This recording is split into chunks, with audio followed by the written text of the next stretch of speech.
Welcome to Once Upon a Time Originals, where you can be enchanted by familiar and unfamiliar fairy tales in their original form. Today you will hear Hansel and Gretel, a fairy tale by the brothers Grimm. Near a great forest, there lived a poor woodcutter and his wife, and his 2 children. The boy's name was Hansel, and the girl's Gretel.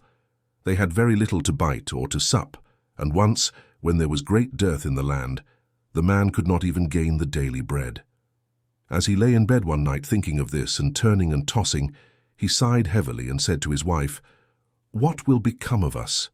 We cannot even feed our children. There is nothing left for ourselves." "I will tell you what, husband," answered the wife.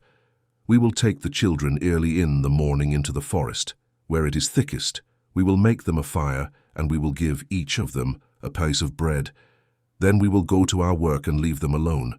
They will never find the way home again, and we shall be quit of them." "No, wife," said the man, "I cannot do that. I cannot find in my heart to take my children into the forest and to leave them there alone. The wild animals would soon come and devour them."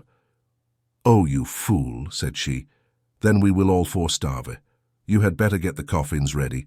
And she left him no peace until he consented. "But I really pity the poor children," said the man. The 2 children had not been able to sleep for hunger, and had heard what their stepmother had said to their father. Gretel wept bitterly and said to Hansel, "It is all over with us." "Do be quiet, Gretel," said Hansel, "and do not fret. One will manage something." And when the parents had gone to sleep, he got up, put on his little coat, opened the back door, and slipped out. The moon was shining brightly, and the white flints that lay in front of the house glistened like pieces of silver. Hansel stooped and filled the little pocket, of his coat as full as it would hold. Then he went back again and said to Gretel, "Be easy, dear little sister, and go to sleep quietly. God will not forsake us," and laid himself down again in his bed. When the day was breaking, and before the sun had risen, the wife came and awakened the 2 children, saying, "Get up, you lazy bones, we are going into the forest to cut wood."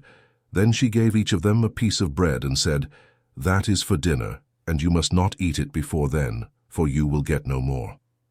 Gretel carried the bread under her apron, for Hansel had his pockets full of the flints. Then they set off all together on their way to the forest. When they had gone a little way, Hansel stood still and looked back towards the house, and this he did again and again, till his father said to him, "Hansel, what are you looking at? Take care not to forget your legs." "Oh, father," said Hansel, "I am looking at my little white kitten, who is sitting up on the roof to bid me goodbye." "You young fool," said the woman, "that is not your kitten, but the sunshine on the chimney pot." Of course Hansel had not been looking at his kitten, but had been taking every now and then a flint from his pocket and dropping it on the road. When they reached the middle of the forest, the father told the children to collect wood to make a fire to keep them warm, and Hansel and Gretel gathered brushwood enough for a little mountain jay, and it was set on fire. And when the flame was burning quite high, the wife said, "Now lie down by the fire and rest yourselves, you children, and we will go and cut wood, and when we are ready, we will come and fetch you." So Hansel and Gretel sat by the fire, and at noon they each ate their pieces of bread.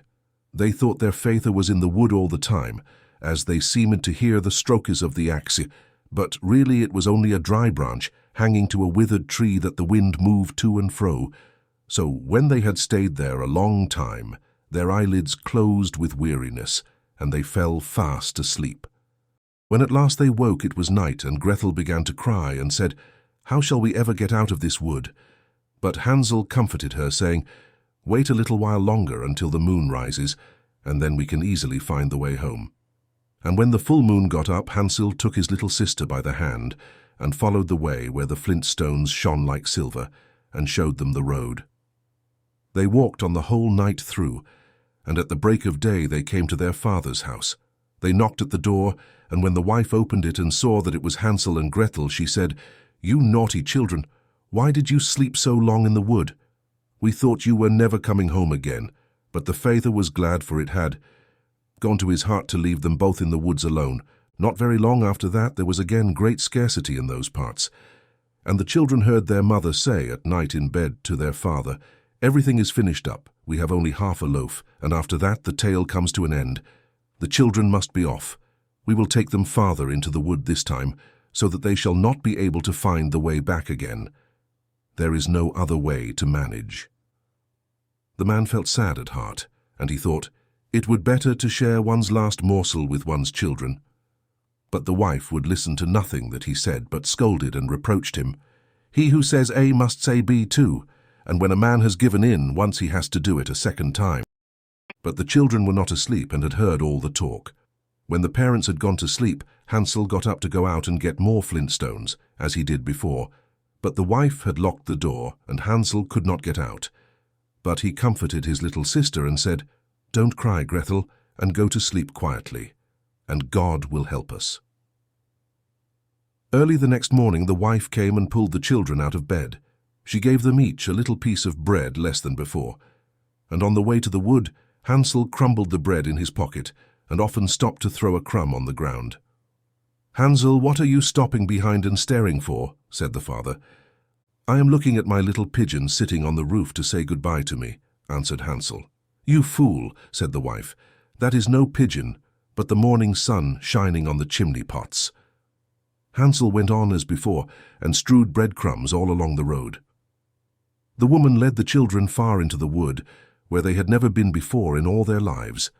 And again there was a large fire made, and the mother said, "Sit still there, you children, and when you are tired you can go to sleep. We are going into the forest to cut wood, and in the evening, when we are ready to go home, we will come and fetch you." So when noon came, Gretel shared her bread with Hansel, who had strewed his along the road. Then they went to sleep, and the evening passed, and no one came for the poor children. When they awoke it was dark night, and Hansel comforted his little sister and said, "Wait a little, Gretel, until the moon gets up. Then we shall be able to see the way home by the crumbs of bread that I have scattered along it." So when the moon rose they got up, but they could find no crumbs of bread, for the birds of the woods and of the fields had come and picked them up. Hansel thought they might find the way all the same, but they could not. They went on all that night and the next day from the morning until the evening, but they could not find the way out of the wood. And they were very hungry, for they had nothing to eat but the few berries they could pick up. And when they were so tired that they could no longer drag themselves along, they lay down under a tree and fell asleep. It was now the third morning since they had left their father's house. They were always trying to get back to it, but instead of that, they only found themselves farther in the wood, and if help had not soon come, they would have been starved. About noon they saw a pretty snow-white bird sitting on a bough and singing so sweetly that they stopped to listen, and when he had finished, the bird spread his wings and flew before them, and they followed after him until they came to a little house, and the bird perched on the roof, and when they came nearer, they saw that the house was built of bread and roofed with cakes, and the window was of transparent sugar. "We will have some of this," said Hansel, "and make a fine meal. I will eat a piece of the roof, Gretel, and you can have some of the window that will taste sweet." So Hansel reached up and broke off a bit of the roof, just to see how it tasted, and Gretel stood by the window and gnawed at it. Then they heard a thin voice call out from inside, "Nibble, nibble, like a mouse who is nibbling at my house." And the children answered, "Never mind, it is the wind." And they went on eating, never disturbing themselves. Hansel, who found that the roof tasted very nice, took down a great piece of it, and Gretel pulled out a large round window pane and sat her down and began upon it. Then the door opened, and an aged woman came out, leaning upon a crutch. Hansel and Gretel felt very frightened and let fall what they had in their hands. The old woman, however, nodded her head and said, "Ah, my dear children, how come you here? You must come indoors and stay with me, you will be no trouble." So she took them, each by the hand, and led them into her little house. And there they found a good meal laid out, of milk and pancakes, with sugar, apples and nuts. After that she showed them 2 little white beds, and Hansel and Gretel laid themselves down on them, and thought they were in heaven. The old woman, although her behavior was so kind, was a wicked witch, who lay in wait for children, and had built the little house on purpose to entice them. When they were once inside, she used to kill them, cook them and eat them, and then it was a feast day with her. The witch's eyes were red, and she could not see very far, but she had a keen scent, like the beasts, and knew very well when human creatures were near. When she knew that Hansel and Gretel were coming, she gave a spiteful laugh and said triumphantly, "I have them, and they shall not escape me." Early in the morning, before the children were awake, she got up to look at them, and as they lay sleeping so peacefully with round rosy cheeks, she said to herself, "What a fine feast I shall have." Then she grasped Hansel with her withered hand and led him into a little stable and shut him up behind a grating, and call and scream as he might, it was no good. Then she went back to Gretel and shook her, crying, "Get up, lazy bones, fetch water and cook something nice for your brother. He is outside in the stable and must be fattened up, and when he is fat enough I will eat him." Gretel began to weep bitterly, but it was of no use. She had to do what the wicked witch bade her. And so the best kind of victuals was cooked for poor Hansel, while Gretel got nothing but crab shells. Each morning the old woman visited the little stable and cried, "Hansel, stretch out your finger, that I may tell if you will soon be fat enough." Hansel, however, used to hold out a little bone, and the old woman, who had weak eyes, could not see what it was, and supposing it to be Hansel's finger, wondered very much that it was not getting fatter. When 4 weeks had passed and Hansel seemed to remain so thin, she lost patience and could wait no longer. "Now then, Gretel," cried she to the little girl, "be quick and draw water. Be Hansel fat or be he lean, tomorrow I must kill and cook him." Oh, what a grief for the poor little sister to have to fetch water, and how the tears flowed down over her cheeks. "Dear God, pray help us," cried she. "If we had been devoured by wild beasts in the wood, at least we should have died together." "Spare me your lamentations," said the old woman. "They are of no avail." Early next morning, Gretel had to get up, make the fire, and fill the kettle. "First we will do the baking," said the old woman. "I knave heated the oven already and kneaded the dough." She pushed poor Gretel towards the oven, out of which the flames were already shining. "Creep in," said the witch, "and see if it is properly hot so that the bread may be baked." And Gretel, once in, she meant to shut the door upon her and let her be baked, and then she would have eaten her.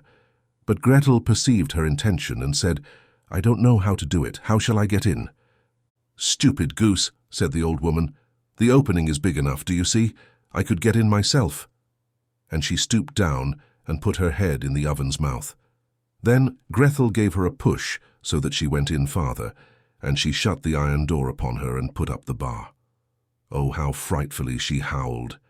But Gretel ran away and left the wicked witch to burn miserably. Gretel went straight to Hansel, opened the stable door and cried, "Hansel, we are free! The old witch is dead!" Then out flew Hansel like a bird from its cage as soon as the door is opened. How rejoiced they both were! How they fell each on the other's neck and danced about and kissed each other, and as they had nothing more to fear, they went over all the old witch's house, and in every corner there stood chests of pearls and precious stones. "This is something better than flint stones," said Hansel, as he filled his pockets, and Gretel, thinking she also would like to carry something home with her, filled her apron full. "Aye, now, away we go," said Hansel, "if we only can get out of the witch's wood." When they had journeyed a few hours, they came to a great piece of water. "We can never get across this," said Hansel. "I see no stepping stones and no bridge." "And there is no boat either," said Gretel. "But here comes a white duck. If I ask her, she will help us over." So she cried, "Duck, duck, here we stand, Hansel and Gretel, on the land and stepping stones and bridge we lack. Carry us over on your nice white back." And the duck came accordingly, and Hansel got upon her and told his sister to come too. "No," answered Gretel, "that would be too hard upon the duck. We can go separately, one after the other." And that was how it was managed, and after that they went on happily, until they came to the wood, and the way grew more and more familiar, till at last they saw in the distance their father's house. Then they ran till they came up to it, rushed in at the door and fell on their father's neck. The man had not had a quiet hour since he left his children in the wood, but the wife was dead. And when Gretel opened her apron, the pearls and precious stones were scattered all over the room, and Hansel took one handful after another out of his pocket. Then was all care at an end, and they lived in great joy together. My tale is done. There runs a mouse. Whosoever catches it may make himself a big fur cap out of it. If you liked the story in its original version, don't forget to subscribe to the channel, hit the bell, and leave a like. Thank you, and see you next time on Once Upon a Time Originals.